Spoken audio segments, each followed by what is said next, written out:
drives there. Thank goodness she doesn't have a car. Yeah, it's, so for someone like me, it's way easier to acclimate, but yeah, for people that are used to it here, it's shocking. I hate, yeah. And they drive so fast. I know, I was so stressed, and Mike's like, he's driving, he's like going in, and I'm like, stop it, you gotta get over. And then sure enough, right in front of us, this big accident happens. We were 2 cars back, somebody clipped the back of the car, and it went into the wall. I told him, I was like, see. No kidding, you drive 80, you get past there. Like, to me, like, it's like my high limit. Oh, you yeah. know, like, what, I'm sorry, like, I'm gonna get pulled over. Oh, no, 80, you're slow. I can't drive, like, I think when I'm on like, what is it, 5, let you go 70. I drive 72 and I freak out. I'm like, it's too fast. Check out West Texas sometime. No, thank you, I'm good. It's the Wild West out there. And you'll be amazed by the speed limit there. Oh, gosh. Oh, you know what? I think it was when I was driving through Idaho from parts of Montana this summer. Yeah, it's like 75. Yeah. There. Which means you were 80, right? Oh, my gosh. I can't hide it. So she's living in the dorms, or she's in part of the. She's in that, so it's still part of the school, but it's an apartment. It's called the University Village, so it's right across the street. And so they have their own kitchen, which is nice. So she's cooking all that food, and then she has 3 roommates. Yeah, and she met them at the once they were started this. A while ago, when we were kind of trying to figure out the schedule. Do they check all their compatibility? Yes. Yeah, I Yeah. got the same. Yeah. Hello, everybody. Yeah. Tracy, you got it? Well, praise God.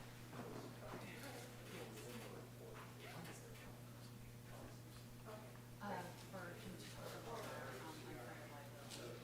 Yeah. It's tomorrow? Yeah.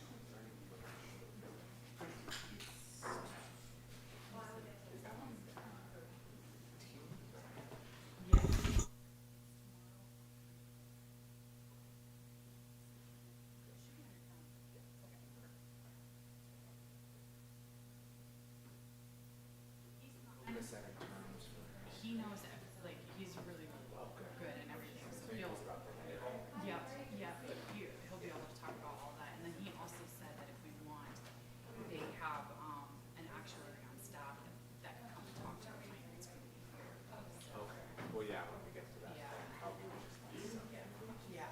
sort of breaks. Yeah, I think Greg would be good. But I think, yeah, kind of focusing in on that initial step. The money. Ultimately, Yeah. those funds.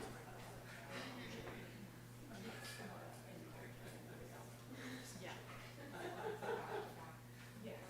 And that equates to our average. Yeah. Yeah. But yeah, I want to get to that number. Yeah. Yeah. And I think we'll have to, like, how we talk about it, I don't know, just because right now, because what they said is, when I was talking to them, they said, actually, right now, they're actually over-contributing rather than under-contributing, but it's because the communities. I'd like to get started.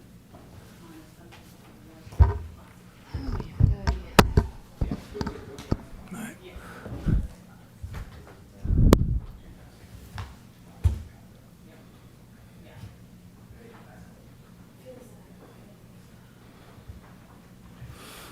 All right, we're going to get started.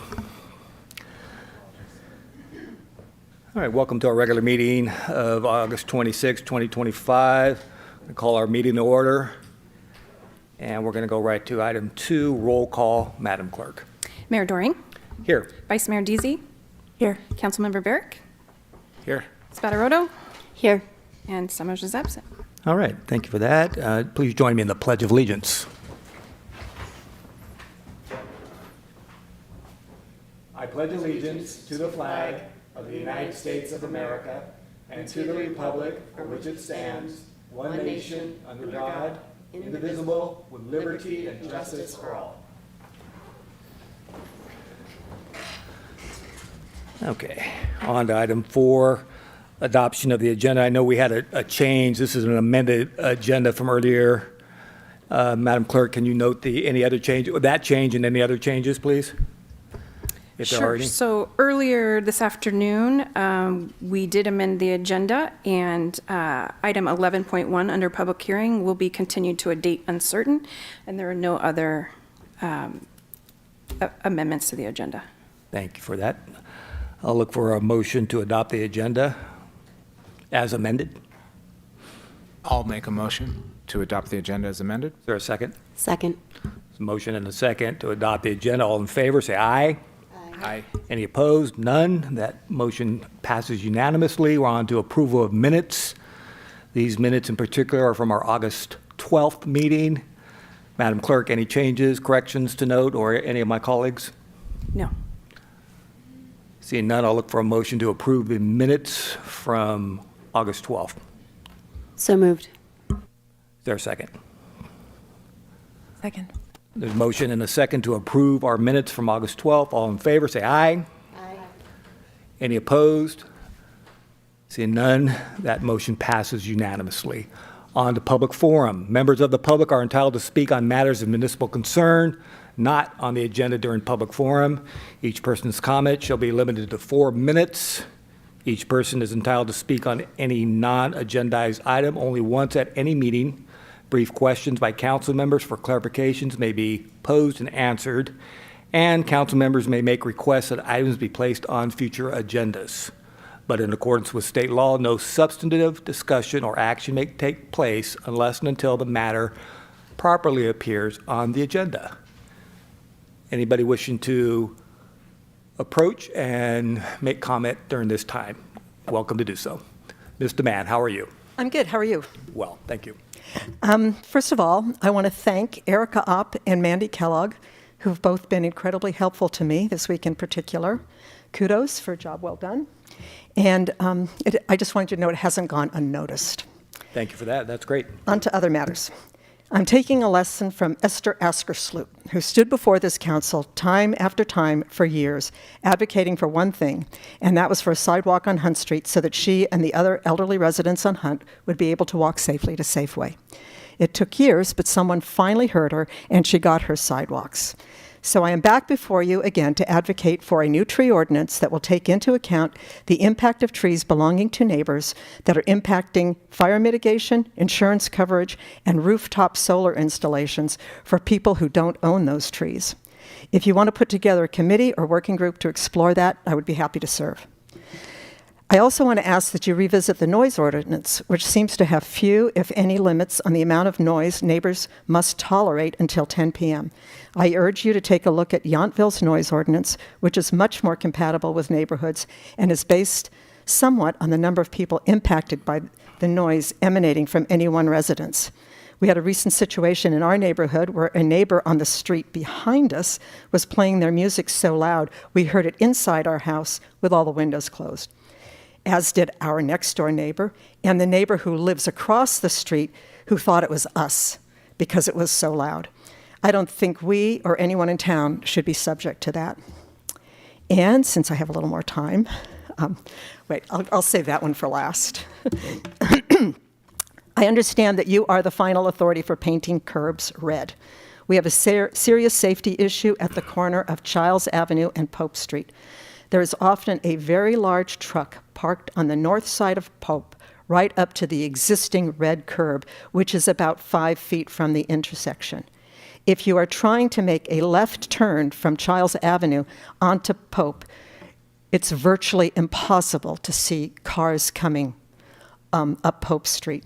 And you'll pull out, and then all of a sudden there's a car, and then you're out there, and then there's a car coming this way. I believe the owner of the trucks has been contacted by the police, as this is in violation of the new 20-foot from the intersection rule, yet it keeps happening. So I'm requesting that the city paint the curb red for the 20 feet from the stop sign, because I think this really is a serious matter. Okay, now for the good one. Since I have a little more time, I'm sure I'm not the only one who lives here and shops for their sleep aids, nothing to do with the noise ordinance, at the dispensaries in Napa. Consequently, Napa is getting the sales tax benefit of that. Imagine, if we had a dispensary in town, the extra revenue we could get from sales tax. And I have a feeling it would be local serving. It might bring in residents from Yountville and Calistoga, which don't have dispensaries of their own, and possibly a few tourists. There is something called Velvet Dispensary that claims they are in St. Helena, but they're actually in Napa. I know this is going to raise some eyebrows, but I really think we need to be looking at more local serving businesses here, not just for the added sales tax revenue, but so that we offer more than restaurants, tasting rooms, jewelry stores, and art galleries. And if we take this bull by the horns, I think the city can really define and shape what an acceptable dispensary in St. Helena might look like. And that's it for now. Thank you. Thank you. You covered quite a bit of ground there. Hi, good evening, council members. My name is Tracy McBride. I just have a procedural question. If you could pull item 10.10 from your consent calendar so that public comment can be heard. We'll do that at that time. Thank you. Okay, thank you. Any others wishing to make public comment under public forum at this point? Did you say 10.1, Tracy? 10.10. 10, sorry. Thank you. I didn't think it would be 10.1. All right. Circle that. Okay, I'll note that. Any of my colleagues wishing to take advantage of item 6 for future agenda items or anything of that nature? Okay. Also note for the public and for the record that we received written comments under public forum from Ms. Kelly Wheaton, Mr. Jeff Farmer, and Mr. Dan Hale. And thank you for your public comments in written form also. All right, we're on to item 7, reports by staff and city council, future agenda items, and AB 1234 reports. I can just bypass Mr. Camelo and go right to the source. Yes, we can. Do we have a few reports tonight from our department heads or you, Mr. We do, Mr. Mayor. Good evening, council members and public. A few updates. We wanted to put it out there for folks to save the date, September 16th at 6:30 at the fire station. We will be having a city council study session on the sale of city properties. So we're going to be talking about a wide variety of financial, procedural items, kind of seeking community input on impacts to that, and maybe some opportunities to shape what happens on those potential sites. So again, that is September 16th, Tuesday at 6:30 at the fire station. The other thing we wanted to announce is starting late this week or early next week, the fire department staff will be putting out, it's kind of timely, these flyers to select addresses that fall within the high hazard or very high hazard zones within the city. And they'll be putting on door hangers or flyers on their porches. And really what it's just making folks aware that, be aware that you're in this particular zone. There's an illustration on how to safely harden your property and your structures, some suggestions on how to do that. And it's all really under the auspices that the state is going to be increasing their regulations. So we're wanting to help folks to kind of get ahead of that. We don't know what the regulations are going to be, but just to bring that awareness, especially with what's going on with the picket fire. And that would be my last update this evening, is the status of that particular fire.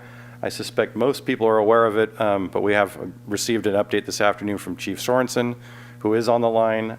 It is around 6,800 acres, 17% contained, nearly 2,300 firefighting personnel from all over the area. In fact, I was meeting with a consultant this week whose brother was coming in from Nebraska. So, and we currently have 6 St. Helena staff, including Chief Sorensen, 1 water tender, and 1 Type 3 rig. So they are all engaged in that effort, and I won't give you any update on property damage or anything along those lines. All right. And with that, I'll field any questions you might have. Any questions from Mr. Leach? Just for the record, Mr. Camelo is away on vacation. Mr. Leach is the acting city manager. Thank you for being here. I neglected to say that at the outset. People may be surprised to see you there, but yeah, thank you. I see you all the time, so it's just natural for me. There's been a coup. Questions, comments? I don't know if there's anything in the works with respect to some of the asks by one of our public commenters. Anything that you know about or we know about in terms of reviewing the tree ordinance and noise ordinance?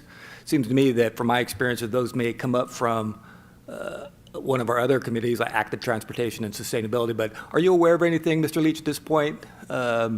Or any comments? I'm not sure I want to get direction there because those are wide open reviews and we have limited capacity issues, but I don't know if anything's in the works there. I haven't been the liaison for that committee for a while or any other committees. I would say I don't know that there's anything actively engaged in some of our committees. I think the multiple, as you mentioned, Mr. Mayor, multiple of these items could go to the Active Transportation Sustainability Committee, the red curbs. I would contend that tree ordinance might be able to start there under the auspices of sustainability. And potentially that might be something for Planning Commission to chew on as well. Yeah. All right. Right, but I think the idea for dispensaries, I think that kind of gets into the world of land use. Different Yep. issue. Yeah. Yep. All right. Well, thank you for that. Certainly. I'd like to look more into that. Maybe I'll have a conversation with the chair of the ATSC and maybe Public Works to see how that fits in. But Yep. those issues keep coming up again and again, and so maybe there's some room for that. Maybe it's already on their work plan. I'll Certainly. follow up on that. Okay. Any reports from any other staff members? There are not. All right. Thank you, Mr. Leach. As far as I can tell, there are no other presentations or public recognitions tonight. There's no additional staff briefing, so that takes us to the consent calendar, item 10. We know from Ms. McBride that you'd like to have a little bit more conversation about item 10.10, and we'd be happy to accommodate that. Any other items, colleagues, for more discussion or clarification? Mr. Barrett. Mr. Mayor, first clarification, 10.6.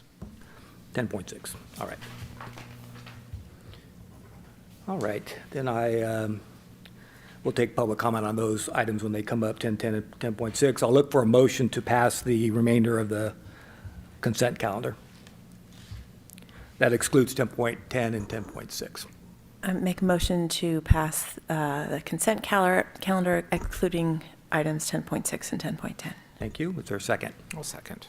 Second from Mr. Barrick. Roll call, please, Madam Clerk. Vice Mayor Deasy. Councilmember Barrick. Yes. Spataroto. Yes. And Mayor Doring. Yes. All right, let me look at 10.6 and see what we're going to do with this one. Maybe I'll look to you, Mr. Barrick, first for the brief question before, to avoid the necessity of a long presentation, if you can be specific, and then I'll turn it over to Mr. Leach. Certainly, Mr. Mayor. Mr. Leach, I just want some clarifications here. It looks like there's a change in strategy. And it could be just me not getting the positions right. So if that's the case, you can Certainly. you can take care of me quickly. Yes. I thought originally we were going to have the chief plan operator, and we were going to get housing, one of those houses that we had talked about earlier. Yes. To put them in, and that was the incentive to get the housing. Right? Correct. And now I'm reading that, well, not really. Now we're going to go with a 0.29 FTE. Can you explain how that went from A to Z? Absolutely. There So for us. Thank you. I think as it's fairly common knowledge, we've been challenged to fill that position with a full-time city employee. So as such, through the contract with OTS, we had a really outstanding candidate, Mr. Phil Stark. He's been working with the city just over a year now. Life circumstances have changed for him. And so we proposed a dynamic in that to be able to retain his services through this particular model, and yet being able to backfill with a lower level to help with some of the operational needs. So it's not a permanent forever model that we anticipate. The idea would be is that the ongoing recruitment for the position is a full-time position, but to be able to start with this interim triage, to be able to keep continuity at the chief plant operator position, especially as the The upgrades project continues to come online. Having that institutional knowledge to be able to help with the transition to full permitting and full acceptance of that project is pretty invaluable. Okay, so. Does that help? Yes. Okay. It helps. But just some technocratic. Certainly, yeah. Items. We're adding a 0.29 FTE technically, but we're kind of changing the plan operator to another plan operator 1 or 2.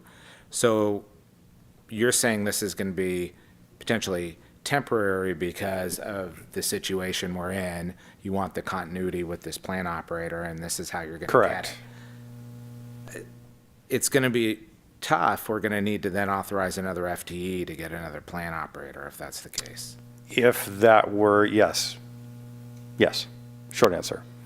But for the foreseeable fiscal year, we're anticipating it's net neutral Right. fiscally. Yes. But I think the discussion point, and I'm open to other of my colleagues here, would be, in a way, we're also fait accompli approving either a plan operator next year or the year after, whenever this marriage of necessity concludes. And that's something we just need to be aware of. So that's a Well, net we don't add. really have a choice. We have to operate with a chief plan operator, right? With Correct. proper certification. We do, but Okay. what we're doing here is we're doing the 0.29 FTE for chief plan operators, reducing it, but we're converting that FTE of the chief plan operator to a operator 1 and 2 that will be filled, and that's the ultimate issue, right? We should be leaving that open. The position open, we're filling it with 0.29, but we shouldn't convert it to a plan operator 1/2. Because then we're going to be in a position where we need the plan operator, to your point, Mr. Mayor, by law, and we'll have to hire one with an FTE we don't have. Why are we doing that, Mr. Leach? The 1 and 2, we need those also. I thought it was to have a chain of succession. The 1 and 2 would be here, and they would be filling a need and also hopefully gaining their own credentials so that maybe at some point, potentially, they could land into that chief operator position. Do we need, so to the point is, I just assume that we need the 1, we need the 2, and we need the chief. We need all of them to, what do we currently have? And what is the plan in response to Mr. Barrick's question? Maybe we just yeah. have different assumptions about what the ask is. Oh, no, Yeah. that's why I'm clarifying. So I think in part, the hope is that the succession for a full-time chief plan operator occurs within. We've got 2 existing staff that are there. They're in the process of getting the appropriate certifications to fill that role. So if they do that and they aspire to that position and you know, both in qualifications and training, as in terms of supervisory training, and they kind of rise to that level, and we go through a recruitment process, and they become the CPO, then you have the 3 staff, and then they end up replacing the 2.9 FTE. So we would do a classification upgrade at that point. Promotion from within, Okay. yes. And so then it would be net neutral. Correct. So, which is good.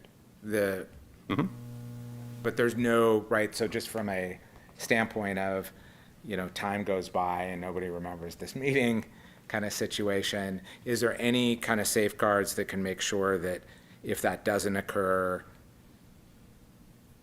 Well, the position We're not control, adding- yeah, we're the not position adding- control for that division is established by the council through the budget approval process.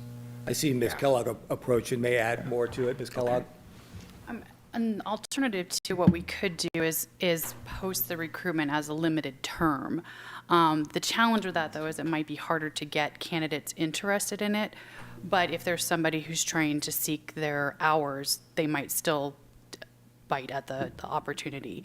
And we could do a limited term until we get a CPO replacement. But it's, You're referring to the entry-level position? that's correct, yes.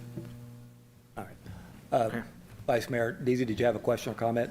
Yeah, quick question. The people who, the individuals who are currently training, how many years from being ready are they in terms of the training and the supervisory experience thing? Yeah, I don't know off the top of my head. I don't know off the top of my head where they're at in their certification process. Would you guess it's 6 months or 10 years? Significantly less than 10 years and a little more than 6 months. It might be in the 12 to 18 month range. Certainly.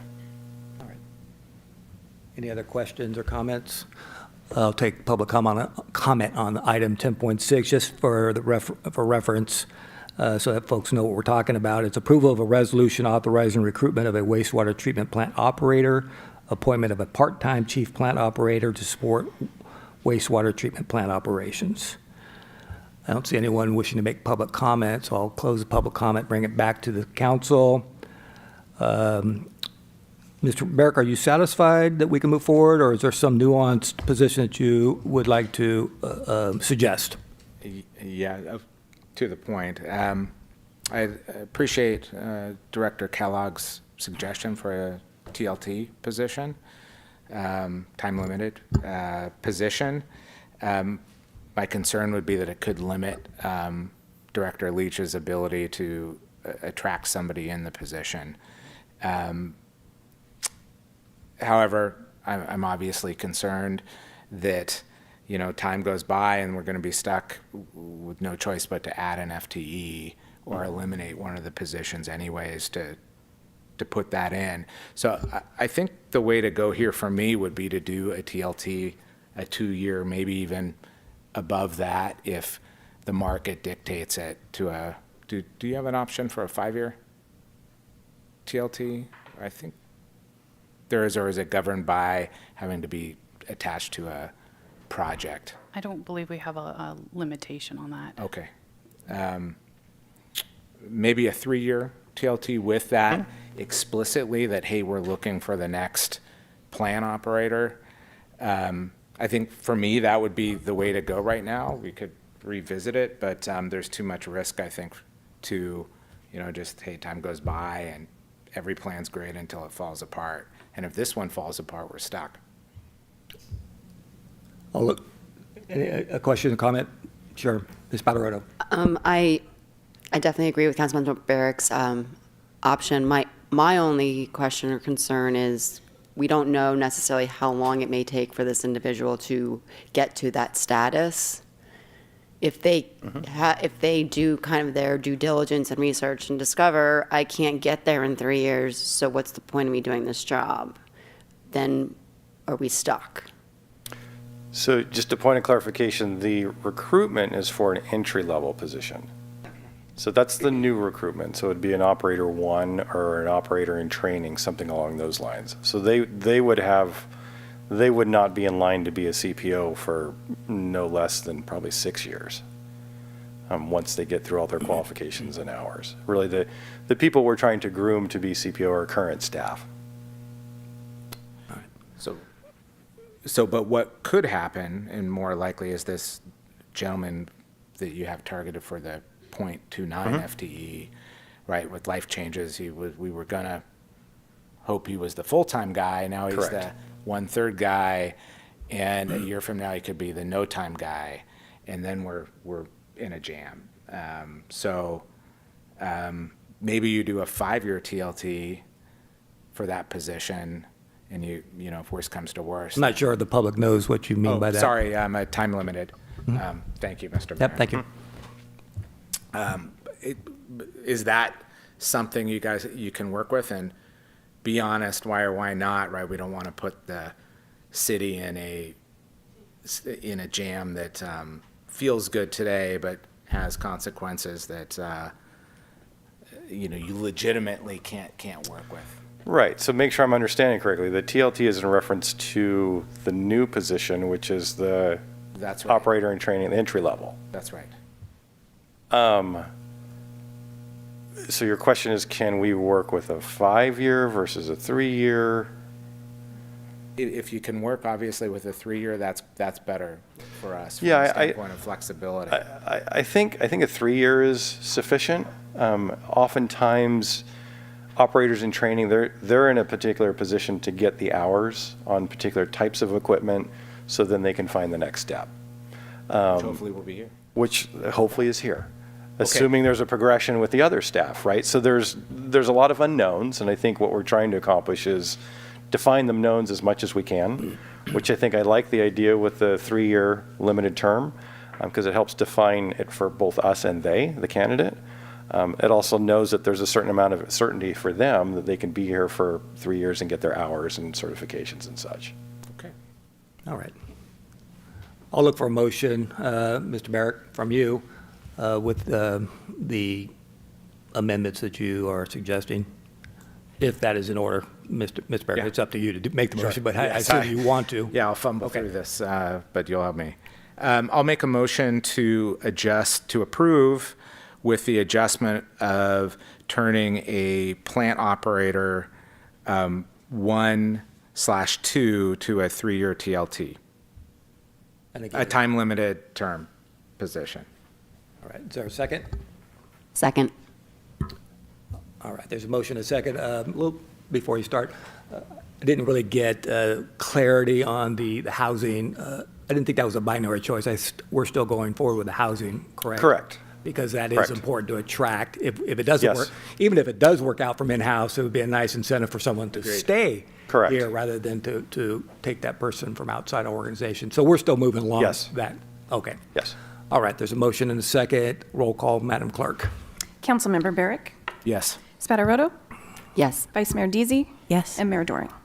Yes. All right. Great discussion. Thank you, Mr. Barrick. Thank you all for participating in that. Good discussion. Mayor Doring, I just wanted to note for the record, it's in the staff report, so the public's aware, the direction that we're giving staff tonight it's still subject to the meet and confer process, which we'll go Absolutely. through Yeah, I understood with that, yeah. with the representatives for the employees at issue. Yeah. I appreciate lawyers keeping us on task, so yes, thank you. All right. 10.10. You want to offer maybe a brief comment? Do you have a question or do you have a comment? Because I was wondering if we should have a full-blown staff report, but Ms. McBride, let us know what you, there'll be a couple people wanting to talk about this item. Yeah, I think so. Do you have a comment or just a brief question? Comment. Okay, I'll open it up and maybe give a brief description of the item, whoever's the staff. I'll introduce, Ms. Sylvester, the Recreation Manager. Didn't see you there, sorry.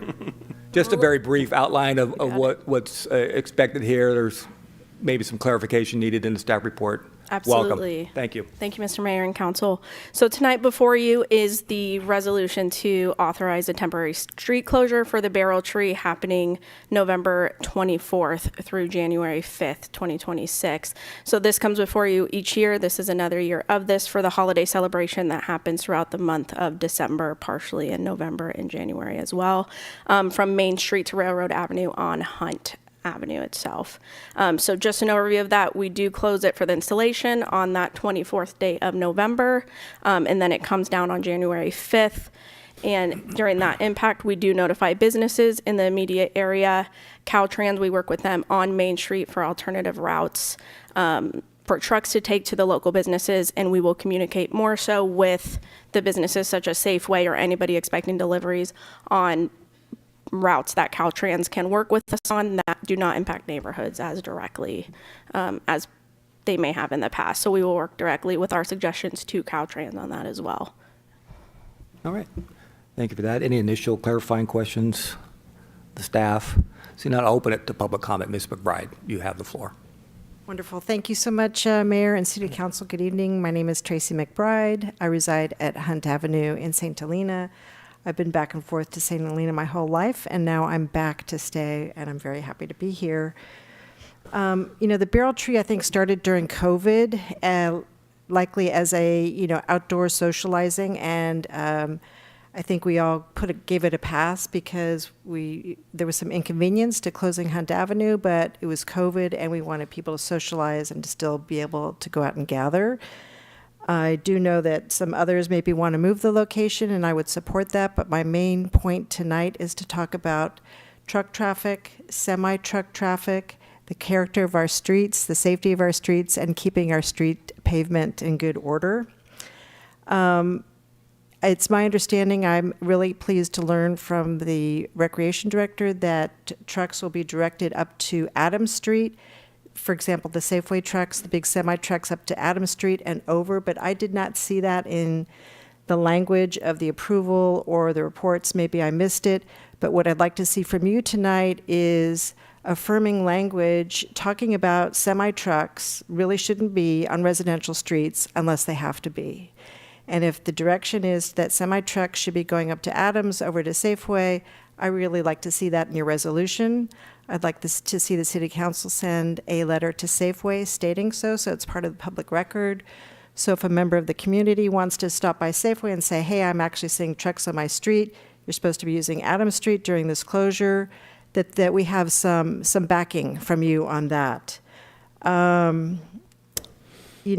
Commercial events and residences, we have to be good neighbors for each other.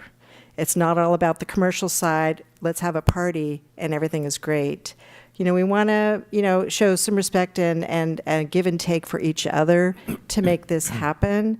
And I'm just here to bring your awareness to the fact that there are residents that will be impacted for this closure. It's probably a done deal for this year. It's probably flying under the radar. It might be worth revisiting. Should this be in another location? If this was on Spring Street, if this was on Adams Street, you would probably have a lot of people at this meeting. Should it be at Lyman Park? Hopefully you'll consider that for the future. We all pay taxes. I want safe roads, no semi-trucks on residential streets. I want our pavement to stay in good shape. We don't have extra money to do those repairs on the pavement. When the pavement's not in good shape, there are trip hazards, the pavement is loud, and it's not a very good quality of life. So thank you for your attention. Thank you for your comment. Mr. Mann. And note for the record that Ms. McBride and Mr. DeMann have written comments on this item. Yeah. Thank you for your comments. I've added a few things to that since then. Okay, just hit. No.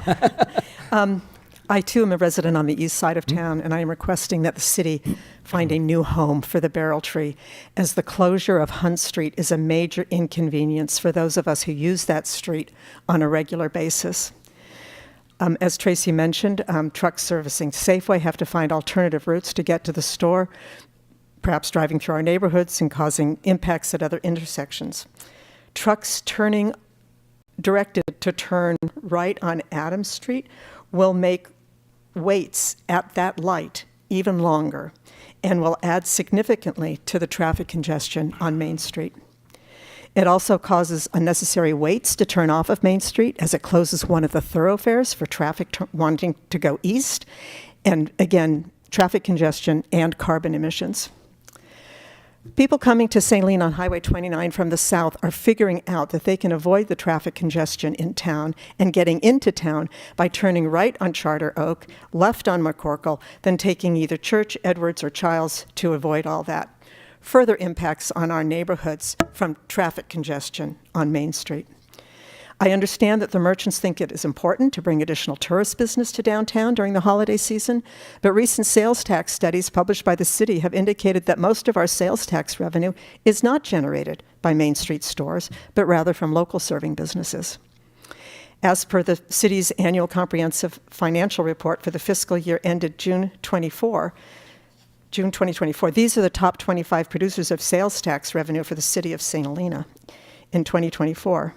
Azteca Market, these are in alphabetical order, by the way. Azteca Market, Brown's Auto Parts, Central Valley Builders Supply, Culinary Institute of America, Elise Walker, Farmstead Restaurant, Goose and Gander, Gott's Roadside, Harlan Estate Winery, Harvest Table, Las Alcobas, Martin Design, Maryvale Vineyards, Naga Valley Ag Supply, Napa Valley Petroleum, OK Tire Store, One True Vine, which is a winery that's not open to the public, Safeway, Sager Ford, Shamrock Building, Sunshine Foods, the Charter Oak Restaurant, Trevigne, Tre Poste Catering, and the Treasury Wine Estates. I don't understand why we are willing to spend money and staff time, inconvenience our residents for such a small potential gain. to the sales tax revenue. I think Lyman Park would be a much more appropriate location for the barrel tree. And if people from out of the area are coming here just to have their photo taken in front of it, they will find it a few blocks down the street. I think that's it. Thanks. Thank you.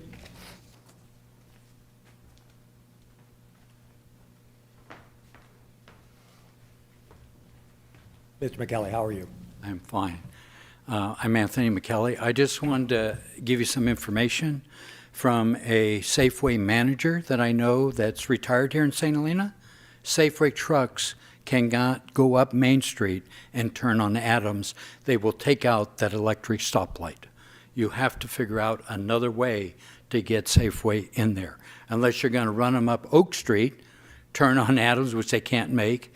So I think you've got a real problem here, and it's not right you run commercial trucks through these people's neighborhoods that are residential neighborhoods. And I agree, you should move that barrel tree maybe down just beyond Gott's on that vacant lot where you go into Shamrock on Charter Oak. That would be a great spot for it. Nobody would be impacted. Thank you. Thank you for that comment. Others wishing to comment on barrel trees, barrel tree location? All right, I'll bring it back to the council, close public comment. We're going to solve this issue tonight, Mr. Barrick, or what are your thoughts?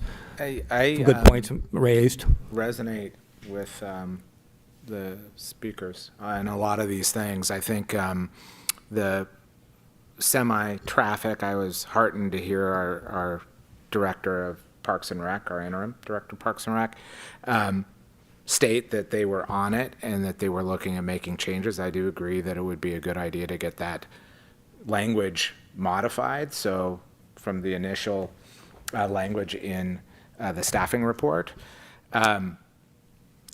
you know, I'd have to assume that those trucks can make it around Adams. I think Mr. Michelli brings up a point that needs to be looked at, but I'm not a truck driver. I don't have expertise there. So, you know, I see the points, but I also see the value of having the barrel tree. Not just visitors enjoy that barrel tree. My own family enjoys it. Our neighbors enjoy it. It is the holiday season and the holiday spirit, and uniquely St. Helena. So perhaps we can make some changes that will make it more copacetic and easier for residents, and I'd be for that. All right. Ms. Patarotto, do you have any comments, words of wisdom? So, thank you, Mayor. I too believe that. I thank you all, by the way, for your public comments. Very much appreciated, and thank you, Parks and Rec, for all of your work on this. I would love to see that in writing as well. That, I mean, I appreciate and respect that they're doing their due diligence, but it would be nice to see that Caltrans has also weighed in, and, you know, to Mr. McKelly's point, has weighed in and said that indeed they can take these routes through town. I think it would, without going, you know, through residential neighborhoods. I think that would make the residents feel better, and I think it would make everyone else feel a little bit more comfortable knowing that. And, you know, granted, you're gonna have the wayward truck driver who's not gonna pay attention, and that's gonna happen, unfortunately. There's nothing we can really do about that, but at least we can try to get in touch with these delivery drivers and tell them during this time, these are the routes you need to take. And that being based off of what, you know, Caltrans and our city decide are the most safest and best ways that we can do that. All right. Any comments, Ms. Deasy, Vice Mayor Deasy? Thank you. Questions? Yeah, I did have a question. I am curious, there's other locations mentioned. I'm curious if there's been much discussion about whether it's with the merchants or the Parks and Rec Commission, or is there a story? We'd love to hear it. Yeah, just a little brief of discussions that has been had. So this is in partnership with the Chamber of Commerce, so working directly with that, and they do much of the lift of the funds to it as well as the sponsorship. The discussion of Lyman Park did come up. However, the weight of the tree itself in the ground that is at Lyman Park. Since this goes on cement on the city street, the grass and the infrastructure under it, working with Public Works, it is deemed that it would not be able to hold or be level at that ground without significant work or a platform going in place at Lyman. We're definitely up for discussing alternative options in the future if there's another street or somewhere else that there are suggestions for. Okay. Any thoughts in terms of a motion? I think our city, many people have spoken on this issue and repeatedly spoken on issues, and most people love it. There are people affected more so than others, obviously, as is typical in the city of St. Helena. Depends on where you live and depends on the most people come to me, talk about it and love it, and I don't think merchants get a huge benefit, but they get some benefit. That doesn't really motivate. It's a nice thing to have. We have to look for a location, but I don't think we have enough time to do that, and I think that would be a safety issue that I don't want to impose on our citizens at this point. So is there some motion that sort of incorporates maybe the Caltrans, redirection issue and maybe potentially looking to another location? We're not going to be, unless there's just a motion to deny it altogether, and then that's fine too. But any thoughts from my colleagues to carve out a motion here that sort of accommodates, but also is future looking at a potential other location?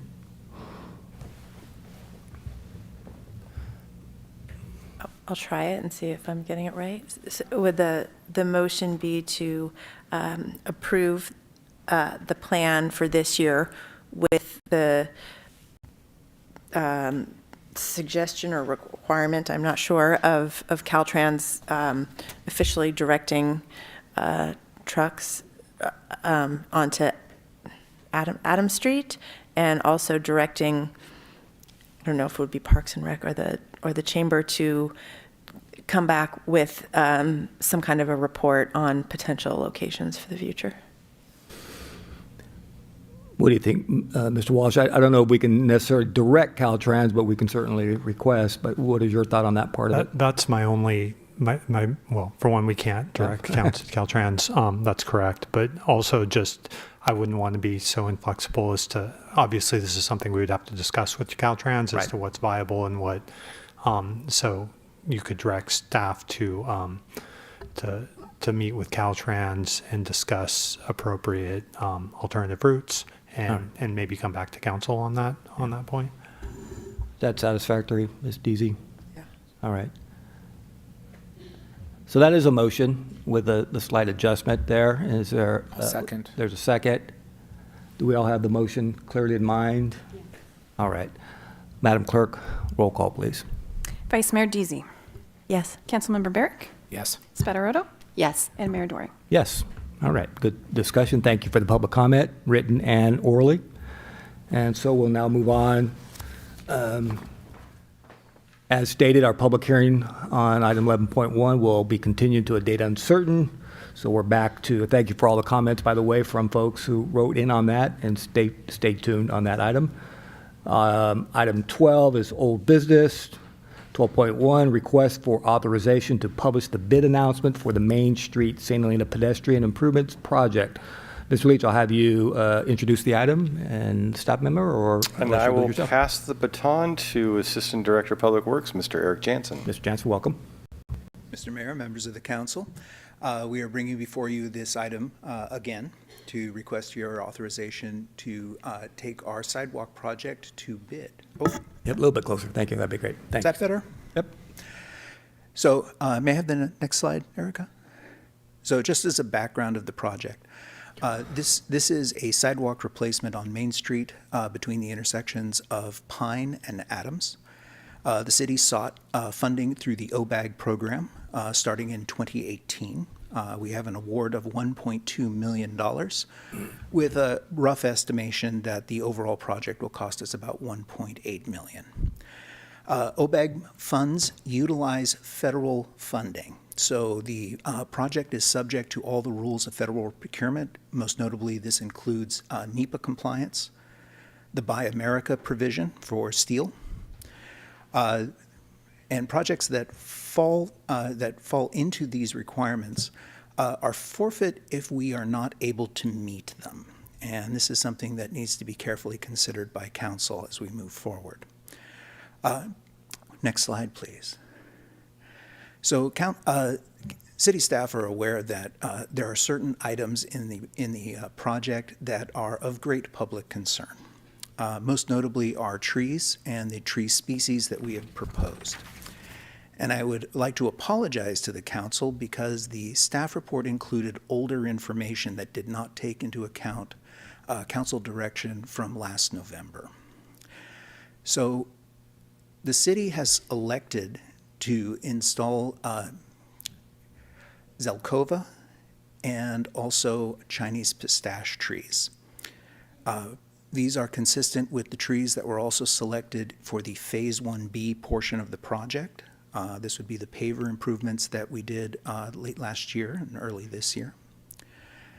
And we are trying to maintain this consistency. These tree species were also approved by both the landscape architect that is handling our downtown specific plan and also by our city arborist and our city staff members who would be maintaining these trees going forward. These tree species were also presented to council back on November the 2nd, 2024, where city staff sought council direction on how to proceed and whether or not tree species needed to change for any reason. It was council's ultimate direction to defer back to the city arborist and our consultant for their recommendation, and their recommendation remains Chinese pistache and the Japanese Zelkova. May I have the next slide, please? This is the northern half of the project. This shows the tree locations where trees will be removed and replaced. And you'll notice there are some labeling in there that shows a roughly alternating pattern between the Zelkova and the Chinese pistache. Next slide, please. Similar pattern is going to be followed in the southern portion of the section. And again, roughly following an alternating pattern. Next slide, please. Another great item of concern were sewer laterals. During the design phase of the project, city staff were able to establish that there were 5 sewer laterals serving private parcels within the project zone that were at the end of their service life. And since we do usually place a 5-year moratorium on underground work after completing sidewalk replacement, it was deemed important to go ahead and simply replace these sewer laterals. And we have incorporated them into the project. This will be at no cost to the owners served by these laterals, and they will be replaced up to property line or front of building, whichever it is. The 5 different sewer laterals serve the properties that are listed up on the screen, most notably things like the Chevron Station, the Wydown Hotel, and Rionda House. Next slide. So it has also come up that water laterals might also be an issue. However, city staff did investigate this, did not find any water laterals that were at the end of their service life, and we believe that we can complete this project without having to do any major repairs. Naturally, if a water lateral is damaged during construction activities, it will be fixed. And then the last thing is the underground moratorium. And this is an issue for those concerned about events that may occur.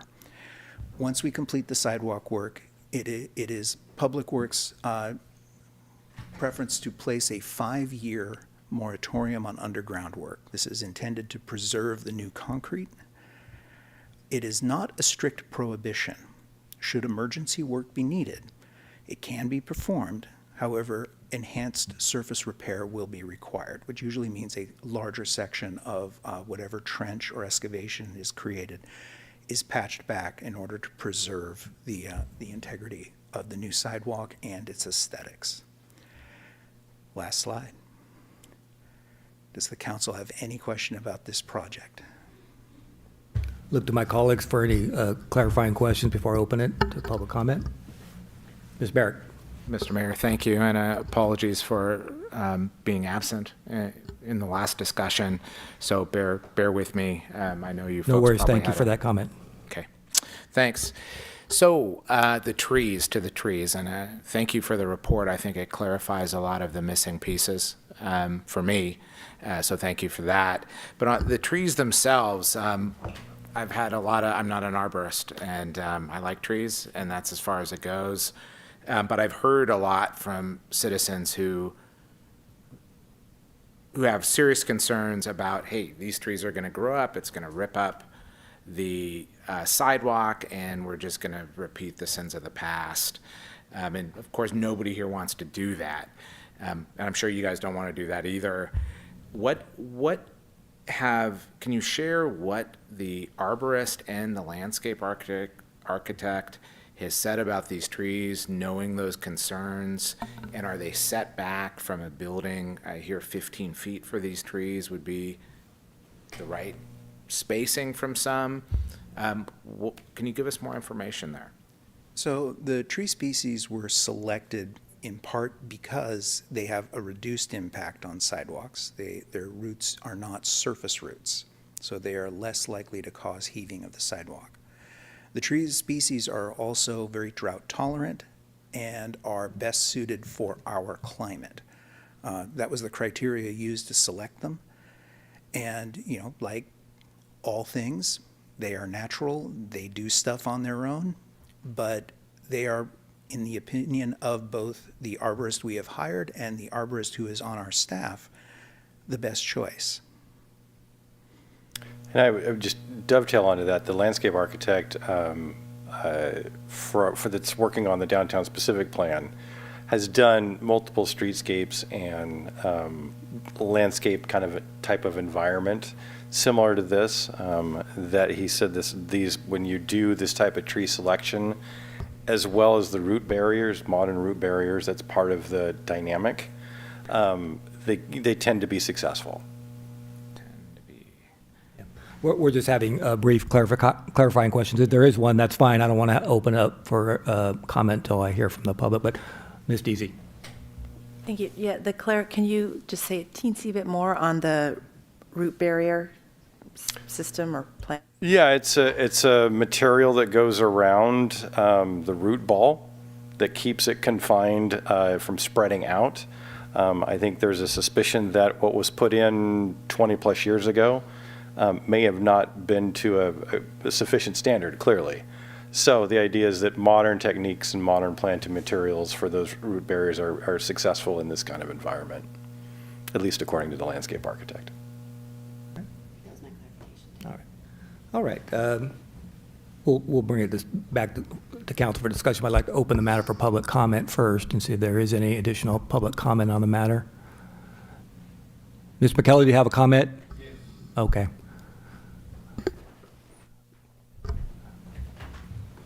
I'm Anthony McKelly. You all know I'm a general contractor, but I'm really confused because the staff report on my computer does not match this presentation. And I'll tell you why. I received in 223 from Eric Jensen 5 species that they were going to plant. The one they hoed, the jovova, the crepe myrtle, the Chinese pistachio, the trident maple, and there was another tree. But now on my computer, which is the staff report, and I've never seen this staff report, it says it has been narrowed down to 3 trees. The Chinese pistachio, according to the report, says that it was removed from the species list following public comment during development of the Phase 1B replacement project, which was from Adams to Pope, that you replaced last year with the pavers, and those trees were 15-gallon, but Caldwell Oliver talked you into four by boxes of Chinese pistachios. But that tree, according to the report, not this report, says it's been eliminated. So I wish you guys read that report very carefully. And in that report, the project cost was $3.57 million. Today it's 1.8. I don't know how that correlates. I know you got $1.2 million, but how did it shrink $2 million all of a sudden from a previous report? Now, I have, in that report also it says that I read on my computer because Erica sent it to me, that there was originally 5 sewer laterals going to replace. The language in the report says originally 5 sewer laterals were going to be replaced, but now they're going to replace all the sewer laterals. And I didn't hear that from Eric, that all of them were going to be replaced, not just those 5 up there. And, okay. So I have a few questions. That's just to tell you what's in the report I read. I'm surprised by this report. How are you going to get services if you're not doing the water lines? How are you going to get services to the City Hall property? And as Eric said, once the concrete is poured, you can't do nothing for it for 5 years. So are you not going to sell that property for 5 more years because you can't dig up the sidewalk to give them a water service if they want it? I mean, I can see an emergency if something is leaking. I imagine the city would fix that, but you're going to have to dig up this new concrete. Most of the water meters are right on the curb. It's a foot of pipe outside this project area. Why doesn't your public works fix that so they don't have to dig up this concrete? And I wonder if the Public Works has notified the property owners, because now their water service is way out at the curb. Maybe they would like to replace their line. I haven't heard of any property owners that have been notified to give them the option, once the concrete is removed, to fix their lines out of the concrete area. City says the water lines are in good shape. Concrete lasts 50 to 75 years. Are those water lines going to be okay in 75 years from now? You should replace them. I said that after it digs. So, I mean, I don't think the city wants to wait 5 more years to sell that City Hall property on Main Street, because you're only fixing the sewer lateral to it, not the water line. So what is a hotel, a wine garden, or whatever goes into that? What are they going to do? They're going to wait 5 years for their investment to be back? And I don't know how that 1.8 got up there, because last week and today I saw 3.5 something. Yeah. Your time has expired, Mr. McKelly. Huh? Your time has expired. Okay. Okay. You have one I'm one only parting gonna one parting respond, thought. Aaron, a root ball is a copper cage that goes around it and it restricts the roots from growing, and it'll reduce the size of the tree. But both these trees they got tonight, they're both recommended not more than 15 feet from a building. Your sidewalks are only 10 feet. I measured them tonight. So you're going to have a problem down the road. Okay, thank you, Mr. McKelly. A lot going on there. I did note that Mr. Jansen said at the very beginning of his presentation that he was apologetic about some of the items in the staff report were from a previous report, and that this is the more current information. The point is well taken for the public. They're looking at this wondering, okay, you know, which trees are we going to be going with? But I'll let Mr. Leach and Ms. Jansen maybe try to answer some of the questions. Some of them we can talk about the more policy questions for the council in terms of the 5-year period and those kinds of things. Mr. Jansen, I'll let you have the first crack at some of these issues. So Mr. McKelly fell into the same trap I did when I did the revised version of the staff report. As council is aware, this project has been in the works since 2018. It has gone through a lot of revisions, including species of tree. Mr. McKelly's comment about the list I provided him, yep, I provided him a list. That one's about 2 years old. We have had a lot of discussion since then. And most importantly, when it comes to tree species, Public Works brought this before council with the 2 trees selected, again, at the recommendation of both our landscape architect and our city arborist, to hopefully finally just establish what we were going to do, make it publicly clear what species would be planted, and did receive direction from council to proceed at our discretion. So we're sticking by the recommendations from our arborist and also from our landscape architect. All right. Again, for the 5-year moratorium, it is a 5-year moratorium, and it is not a strict moratorium. Work can be done, but again, it will carry enhanced surface restoration in order to preserve the new sidewalk and its aesthetics. So selling City Hall, the old City Hall, will not force the city to wait 5 years. That is not the case. Whoever purchases it, they will be able to do something, but we may ask them to do underground boring as an alternative method. We may ask them to do enhanced surface restoration as an alternative method to restore the sidewalk.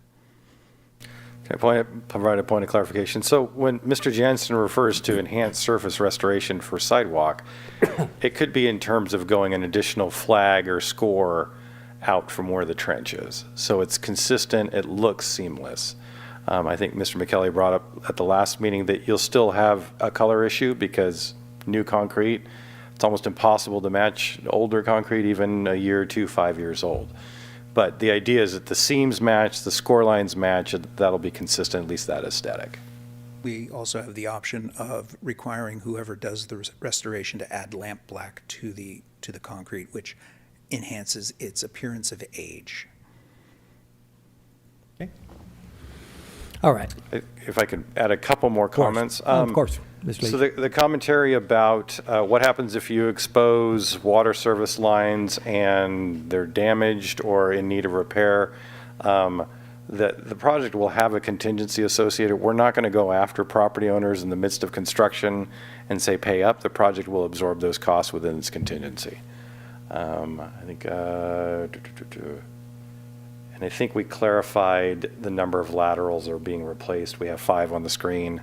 Correct. That's consistent with what the project scope is covering. And the 5 sewer laterals are the only laterals within this project area. All right. Just a point of clarification. So the trees, the replacement trees will not necessarily be put in the exact location of where trees are now, because I walk up and down the street, I know where the post office, most of these buildings are set back, well, I wouldn't say well, but at least 15 feet. Most of them are, and there looks like there's some room to work with there, because that is an issue, of course. You don't want to get, unlike the downtown area, the main downtown area where you don't have much room to work with at all. Here in this section of the north part of the city, there's much more room to work, and there seems to me maybe more flexibility in terms of the location of the trees, so they're not exactly in the front of a building that happens to be within that 15-foot footprint. Is that an accurate statement, or are they sort of already set in stone where they are now, Mr. Jansen? It is somewhat of an inaccurate statement that there remains flexibility. Okay. We have a plan we have committed to. I'm known for that. And we have a tree density that we've committed to. The replacement of the trees is not just for aesthetics, it is also for NEPA compliance. Okay. Oh. And this is one of the prerequisites for that $1.2 million worth of funding. It is not something we abandon and expect to keep the cash. All right. I think to dovetail on that as well is that the locations of the trees and the size of the grates and all of that is consistent with the scoring. So there's an aesthetic component. If we start moving trees, it can have an impact on the layout of the scoring and such. All right. All right. Let me bring it back to council for more discussion. If there are other questions, Ms. Dees, what are your thoughts on the matter, given the public comment and the clarifications? Yeah. You have any thoughts? If you don't have any, I'll move on to somebody else. Sure, I do. Well, I do want to say that I appreciate all of the public comment, and I think it's very helpful to have the public reviewing things to keep us from making mistakes. So I appreciate that. I recognize how much work has gone into all of this between residents, staff, and council. It seems like there is no perfect solution here, so I feel like if we continue to look for the perfect solution, there will not be one. So there's going to have to be some trade-offs, and I think that my expectation would not be that these sidewalks last forever. I also think that we do need trees because I think we need the shade. But I noticed the regional climate action plan that's coming, I think is going to require us to increase tree canopy. And then you also mentioned the grant needing the trees. So I think my thoughts are that even though it's imperfect, moving forward with the project makes sense. All right. Thank you for the clarity and the brevity. Mr. Barrett, what are your thoughts? My thoughts align remarkably close to Vice Mayor Deasy's, actually. I think we're here now. I think the grant information we've received from Director Jansen's really important. I mean, look, that money's on the table. Part of that is putting trees in, and we have debated the trees for a long time. I remember even before elected, the trees. This looks like a good balance. I am, to your point, Mr. Mayor, I do have concerns around the 15-foot surround at a certain point. I agree with your take. It looks like there's room from where the buildings are from the sidewalk, but I'm not an expert there. I think we need to move forward on this, is my feeling, along with Vice Mayor Deasy. Ms. Badarotto. Thank you. And thank you very much for going, Mr. Jansen, for doing all this. I know that I probably wasn't the most popular person to ask you guys to dig a little deeper. I do have, so two things. I'm obviously, we trust our staff wholeheartedly and completely. I just would want to make sure that we have somewhere in a to-do, it sounds silly, a to-do list of making sure we're checking on these trees on a regular basis, and as far as pruning is concerned, because of that, the 15 feet setback is a little bit of a, definitely more than a little bit of a concern. So just making sure that we're staying on them to keep them at a certain size so that we're not so concerned about the root issue. My other question is, I'm not obviously totally involved with the whole sewer laterals, but I do recognize that we only have 5 identified because they're at the end of their service life.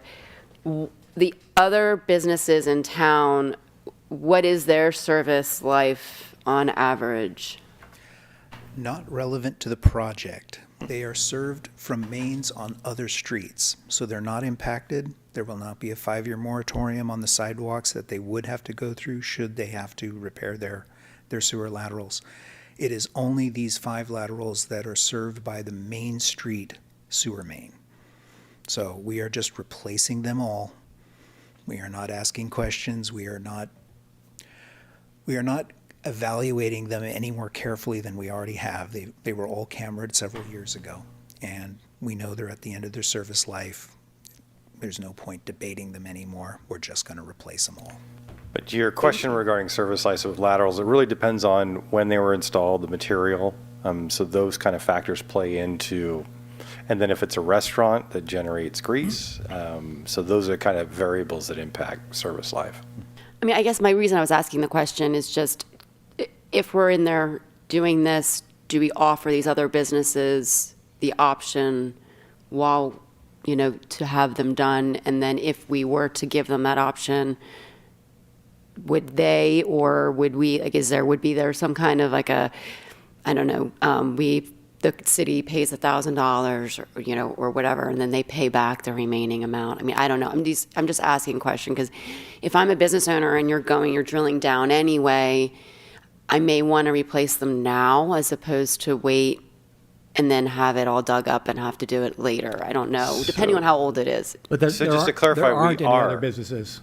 Yeah, we are replacing all of the laterals within the limits of this project. This is from Yeah. Pine to Adams Yeah. is the limit, the scope of it. Yeah, there's 5 laterals. But Ms. Badarotto does raise an interesting point, and it's one that I agree with. I think it would be prudent for us to at least let our those property owners know that at some point we will be digging aggressively into this area, and that it would be nice for them to have an opportunity to look at their water lines, and make their own call, though that could open up a lot of delay potentially. But there's some midpoint there where you don't want delay, you don't want everyone just weighing in on it, but you also want people, while it's open, to go, oh, maybe I should, we don't have any evidence, as I understand it, of any other water lines that are at issue right now. But what are your thoughts on that, just from a policy point of view? I can see both sides of that issue, but it'd be nice for folks to while it's open, go, yeah, maybe it's time for me to upgrade my water service, my water line. I don't know. I'm just thinking along the lines. Yeah, of I Ms. think it's going to be a timing thing, because again, it's a small block, and so Right. I think a contractor is going to be motivated to work quickly. Yes. Especially during this time of year. Yes. And wanting to get done before Christmas. There's, and as well as maintaining access at the same time. So they're going to be motivated to work quickly. So I think the window to review service lines, specifically water lines. But I guess they could do that now, right? And it would be in our best interest for them to do it now if they had a concern before we install a brand-new sidewalk. That's on them. Hey, this is coming.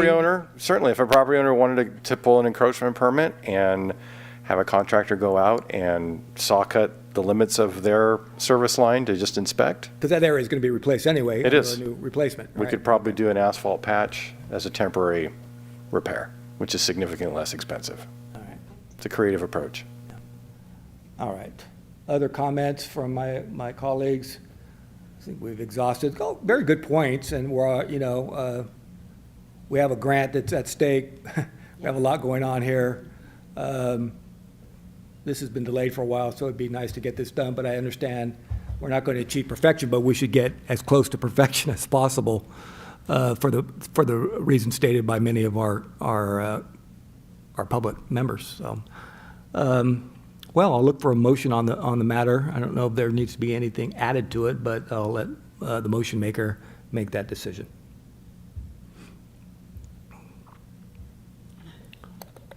Okay, I guess I'll make the motion. I make a motion to approve the item 10, what is it, 11, 12.1. 12.1. Make the motion to approve 12.1.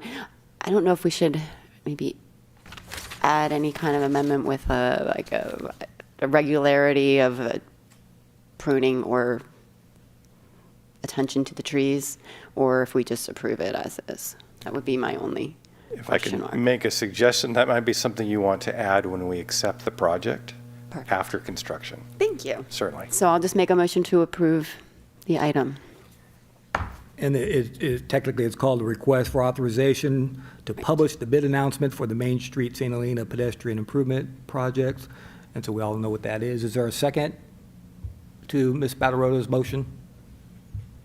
I'll second. All right, there's a motion and a second to approve the item 12.1. Madam Clerk, roll call, please. Councilmember Spataroto? Yes. Barrick? Yes. Vice Mayor Deasy? Yes. And Mayor Doring? Yes. All right. Thank you for another good discussion by our council and public. Okay. He's moving up. Everybody good without a break? Want to move right through this? Yes, yes, yes. All right. Thank you. We're on to item 13.1, the 150. For some reason, I had trouble with this word. I usually don't. I make a living off of words, but sesquicentennial design and promotional material. Mr. Leach, sorry. I'll pass the baton joyfully to Recreation Manager Sylvester. I have been dreading that word as this report comes up. So I have an update for the sesquicentennial planning update for you, as well as a logo that has been designed and tagline we would like to use on our promotional material to get the community knowledgeable about this item and excited about it. Next slide, please. So just a quick background that Director Jans previously gave you in two other briefings of just next March, we are going to be marking that 150th year anniversary of the city of St. Helena.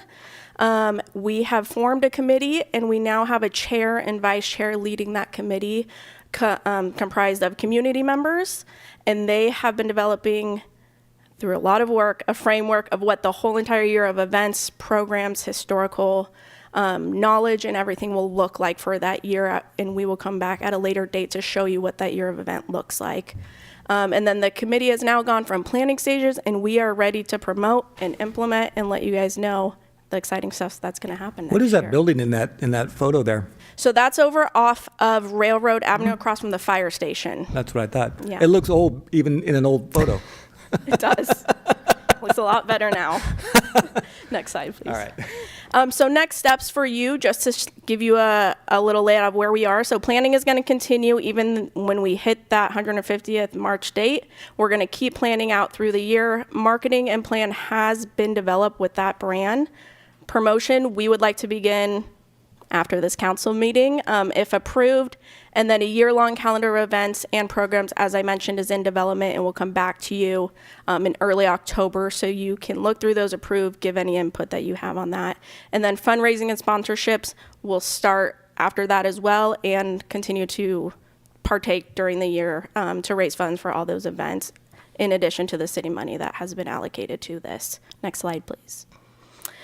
So this is the marketing logo and tagline. So on this logo, you will see very famous landmarks that are currently in St. Helena, all the way from the beginning to now, with that tagline under it being a vintage 150 years in the making.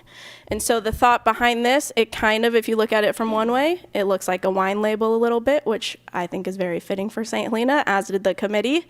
And if you just look at it, we are still currently in the making, but we have a lot that we've grown from, including we have Vintage Hall up there that you can see on the left. We have a bocce player that you can see. The barrel tree is right there in the middle.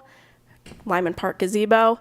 On this, it does look better on a t-shirt that I'll show you shortly. This is a little hard to see on there, but they are working on just getting some more defined lines in there so everything is more apparent. If you can show the next slide, please. And this is just what it will look like through our lens, through on promotional materials we want to go out with, starting at the Harvest Festival first and foremost, to start letting people know what sesquicentennial events look like and what that promo looks like. So we have, of course, a Go Vino wine glass on there. Plastic, of course, we don't want glass on our streets, but we have t-shirts. We're thinking of hats, stickers, just everything to get people excited and ready for sesquicentennial. And then last slide. And if you guys have any questions or anything I can answer at this time, I would love some input. And we don't have any graphic designers on staff, council, thankfully. Thank you for that excellent report. Good work so far. Yeah, there's a lot going on behind the scenes that even I'm not aware of, so that's great. Initial clarifying questions. Let us know what are you seeking from us specifically, so we can hone in on that, Ms. Sylvester. I am seeking the approval of that logo and tagline, so we can start with promotional material and branding. Just That's it part. tonight. All right. Yes. All right. I'll make a motion to approve. Is there a second? Second. And let me, I'm sorry. I'm sorry. Yeah, Sorry. blame him. No, public comment, of course. Come on up to the podium. I didn't see that you had raised your hand. I would just assume no, but that's fine. Yeah, sorry. So, Deanna Griffin, Director of Friends and Foundation for the St. Helena Public Library, and also now a resident of St. Helena. I'd like to thank everyone who's been working on this already for so long, and I am super enthusiastic about the design and getting things out. I had just a question, which is there any utility in having actually the year of incorporation incorporated into the logo? I do find that when you're talking about a duration, 150th anniversary, but neither the year of the anniversary nor the year of origin is cited, therefore making it a perpetual 150th anniversary. Just a thought.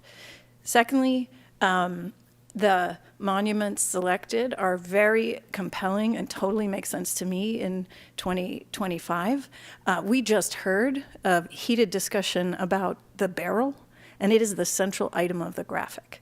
Another thing for you to consider.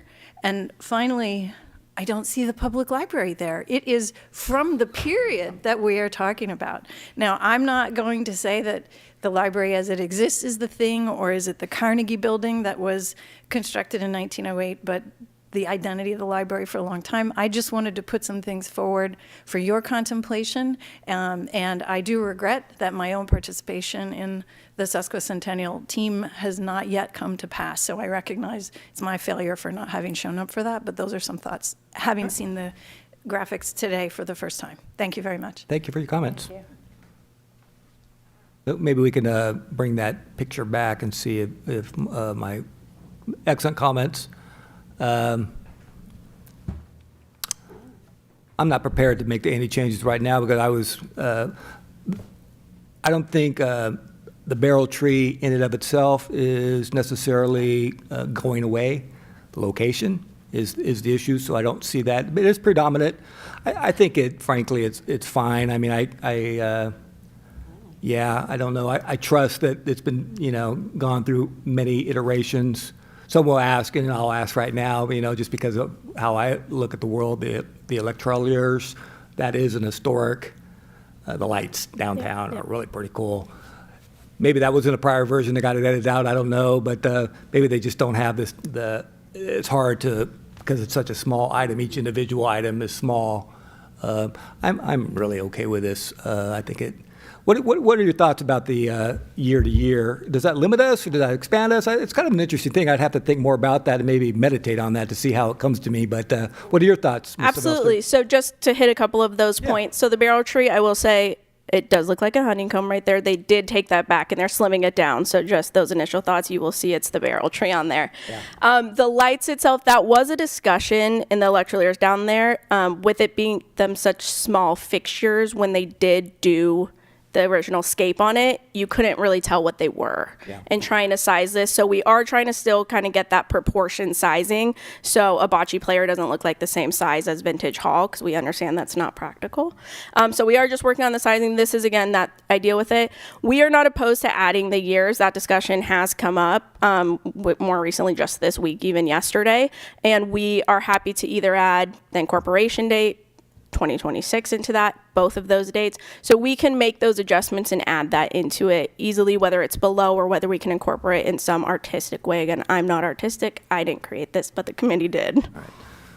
I think we have the general gist of it, though, and maybe there's some very minor fine-tuning that we could be open to, but that really depends on the motion and the second. So I don't know if you want to add to that, or are you fine with what we have now, Mr. Barrett? You did make a motion, all right? I did make a motion.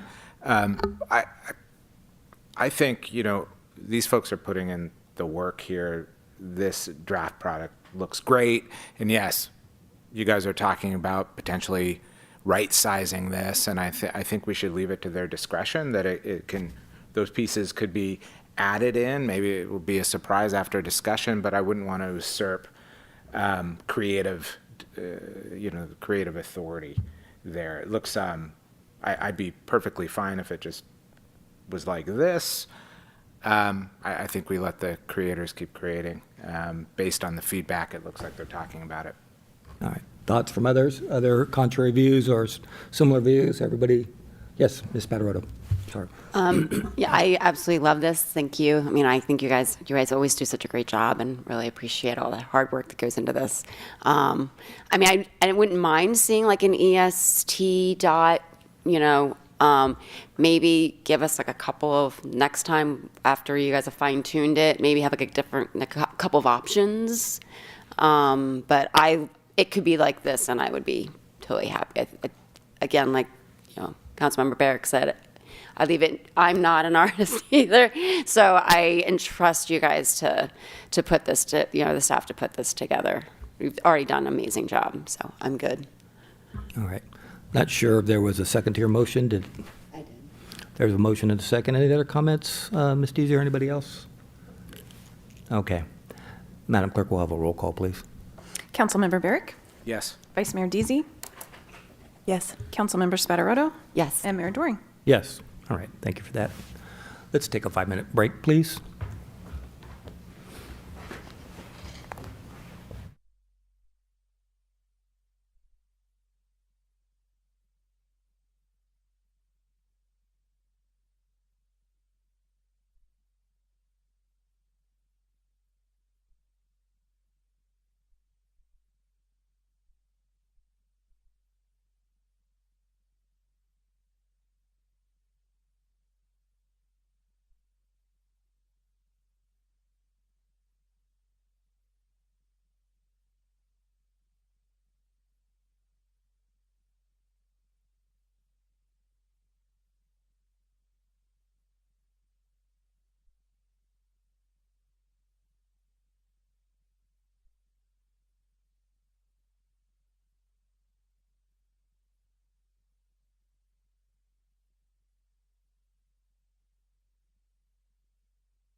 We know. I think the whole world has spoken.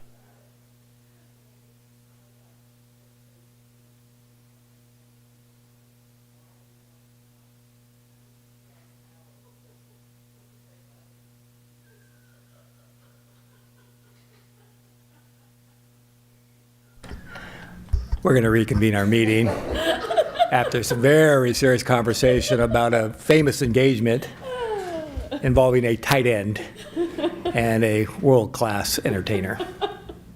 All right, we're back on the agenda. Let me get my agenda in front of me so I know where I am. All right. So we have finished 13.1. Good discussion there. Good work by our staff and the folks working on the sesquicentennial. We're on item 13.2, consideration and proposed approval of a resolution for the city council appointment of an applicant to fill the Parks and Recreation Commission vacancy. I'm not sure if there's going to be a staff report, but we certainly welcome a brief comment about it. If not, I can fill in where we need to. Mr. Leach or clerk, Madam Clerk. Just before this meeting at 5:30, council held applicant interviews. There are 2 applicants for 1 position on the Parks and Recreation that will expire on June 30th, 2027. All right, and those applicants are Denise Nelson, Joshua Gold. We had a good conversation, brief conversation, but good conversation. Thank you for those applicants for applying to fill this position. Just open it up to I'll open up the public comment first. Seeing none, I'll close public comment, bring it back to my colleagues for thoughts. My initial thoughts were 2 capable folks, very interested in serving building communities is the way I look. I can summarize it. Both seem to be interested in building community and both bring different but obviously relevant experiences to the mix. So, folks, I mean, I will look to you. Anybody have a particular favorite? I don't know if favorite's the word, maybe not appropriate, but I think they're both highly qualified. We have 2 for 1. It's always difficult for me. As I say, every time I have to make a nomination, it leaves somebody out, and never good at that. But we're blessed to have 2 great candidates for the position. I would weigh in and say that, like most of the candidates we have on the committee, massively passionate. They have a vision of why they're there, and they were able to express that in compelling ways. Mr. Gold stood out for me just simply because he had experience in New York City with Manhattan and the parks and how they do things. And I couldn't help think that having that kind of diversity of thought could be of use to the Parks and Rec, because things are done differently depending in the region. But I have no strong preference. They were both strong candidates and would serve admirably. All right. Any other thoughts? I agree with Councilmember Barrick, but I do believe, I think they both bring so much to the table, and I do think that it's always good to have, obviously, multiple views and unique views to help within our community, and not just the same kind of views bringing to the table all the time. But I think, again, they both will indeed. I wish we had 2 positions open, because I think they both bring a lot of experience and forethought as to unique ideas for what we could do to enhance community involvement. All right. Any comments? Vice Mayor Deasy. Yeah, thank you. I also thought they were both great. I thought Denise's ability to organize volunteers was fantastic. And then with Joshua, I was also fairly compelled by a sort of new energy, which I thought, new energy while also being involved in some of our current programming and activities. But I know we'll be great either way. Yeah. Yeah, I think I share most of the comments have been made. I sensed team players, folks willing to roll up their sleeves, get along with others, work hard. I sense that from both, no question about it. We all know that that's necessary, part of serving on committees. I also like the fact that both sort of were willing to explore other things that we're not doing, other ways of looking at parks and recreation. I think that's a healthy thing to look at and to make sure that we are serving more folks than we serve and maybe breaking beyond the status quo of what recreation is and what we can do. And we had a good discussion about the parks, and open space and those kinds of things. So this notion of serving everybody and maybe looking a little bit deeper into that area, and I don't have answers there necessarily, but that resonated with me. Well, let's see where we go with this. I'm going to nominate Denise Nelson, and I'll look for a second. If not, we can move on to... I will second. All right, appreciate that. Any other... There's a motion and a second. Any other discussion about that? All right, a roll call, Madam Clerk. Thank you. Mayor Doring. Yes. Councilmember Barrick. Yes. Councilmember Spataroto. Yes. And Vice Mayor Deasy. Yes. Thank you for the applications, council. Thank you, colleagues. Thank you for your support on that motion. All right, we're on to item 14, and I'll open it up to anybody who wishes to make I think I'm here, yeah, item 14, 14.1, liaison reports. Anybody have anything to add? Ms. Barrett? I have one thing, and Please. it's more a reminder. In the Up Valley committee I'm on, the Waste Committee, there's a grant fund that our city can take advantage of for street sweepers or other type of equipment that is available to us that we could use, and so more of a notice to Acting City Manager Leach to bring that back to staff and make sure we're taking advantage of those funds, and I'd be happy to interface with the right players there to assist. Thank you. Yeah, Ms. Deasy, of course. Thank you. I've said it before, but I'm going to keep at it because it's a big deal. So on the NAPEC Climate Action Committee, the RCAP, Regional Climate Action and Adaptation Plan, the draft is out. And so now is the time to read it and make public comment. You can find a link to it. It's long, but it's pretty cool. You just make your public comment in the document. So I think they will be here to present, but I just wanted to continue to remind everyone. Thank you. I think that's a good approach, Vice Mayor Deasy, to continue to remind folks of things. I think that's sort of a good practice.